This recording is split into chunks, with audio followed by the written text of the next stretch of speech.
Assalamualaikum warahmatullahi wabarakatuh. Perkenalkan, nama saya Wina Syarfina. Di video kali ini saya akan menjelaskan tentang perkembangan Islam di Nusantara. Baik, berikut akan saya tampilkan PPT-nya. Masuknya Islam di Nusantara.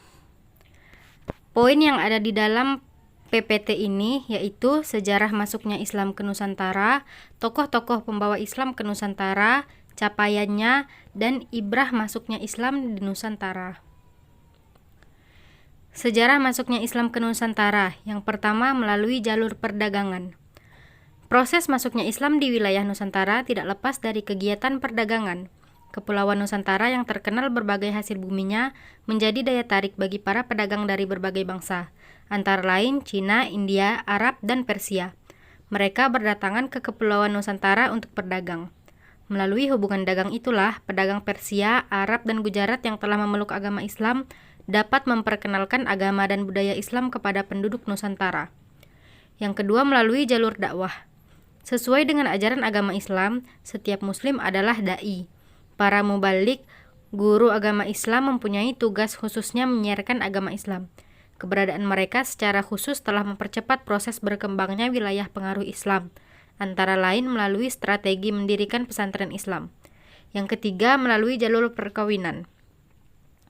Semakin berkembangnya perdagangan, semakin banyak pula para pedagang Islam dari Persia, Arab, Gujarat yang datang ke Nusantara. Bahkan banyak di antara mereka yang kemudian menetap di berbagai wilayah Nusantara.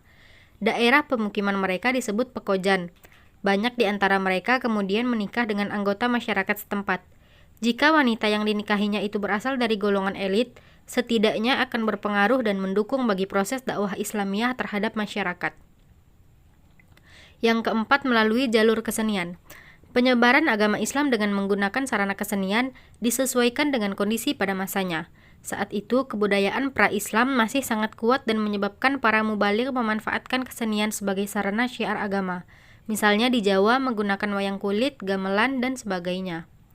Kemudian para tokoh membawa Islam ke Nusantara, yaitu Sunan Gresik, Sunan Ampel, Sunan Giri, Sunan Bonang, Sunan Derajat, Sunan Kalijaga, Sunan Muria, Sunan Kudus, dan Sunan Gunung Jati.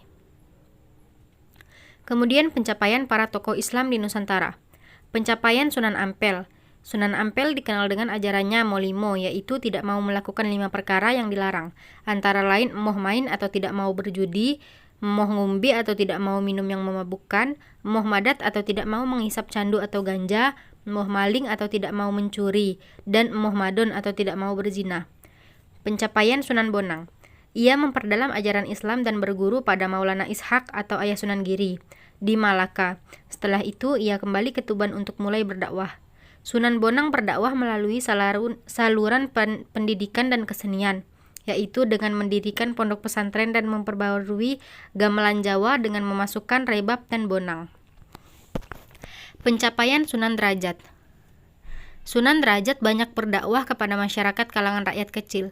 Ia mampu menekankan kedermawanan, kerja keras, dan peningkatan kemakmuran masyarakat sebagai pengawalan dari agama Islam. Pencapaian Sunan Kudus.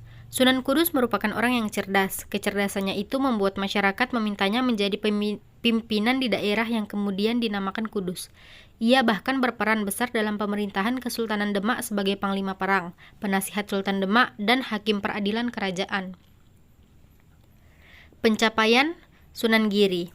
Ia mendirikan pesantren di Giri Kedaton yang berperan sebagai pusat dakwah di wilayah Jawa dan Indonesia Timur, bahkan sampai ke Kepulauan Maluku. Sunan Giri terkenal dengan dakwahnya yang membawa keceriaan, yang mana di tengah dakwahnya ia menyelipkan tembang yang riang seperti cublak-cublak, suweng, lir-ilir, dan jamuran. Pencapaian Sunan Kalijaga. Sunan Kalijaga menjadikan Demak sebagai pusat dakwahnya, di mana ia berdakwah menggunakan pendekatan budaya dan kesenian yaitu wayang kulit serta tembang suluk.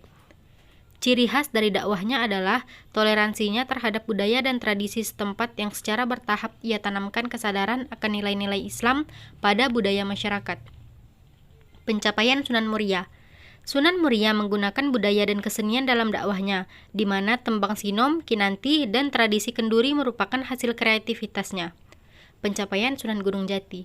Ia mengembangkan Cirebon sebagai pusat dakwah dan pemerintahan. Dalam perkembangannya, pusat ini kemudian menjadi Kesultanan Cirebon. Kemudian ibrah masuknya Islam di Nusantara. Masyarakat di Indonesia dibebaskan dari pemujaan berhala dan pendewaan raja-raja, serta dibimbing agar menghambakan diri hanya pada Allah. Serta Nusantara atau Indonesia menjadi satu negara yang menjadi penganut umat Islam terbesar di dunia. Dalam sistem ketatanegaraan sekarang ini juga, dengan adanya umat Islam sebagai umat mayoritas, serta ide atau pedoman Islam dalam bernegara, kita sekarang ini semua umat atau agama yang diakui oleh negara menjadi terjamin haknya. Di luar pro dan kontra yang ada, tetapi semua yang terjadi seperti halnya diskriminasi agama Islam yang terjadi misalnya di India, sebagaimana umat muslim di sana didiskriminasikan, tidak satupun umat beragama di Nusantara ini didiskriminasikan. Seperti itu. Sebagaimana Islam yang digaungkan oleh Nabi, yaitu Islam yang membawa kasih sayang bagi semesta alam.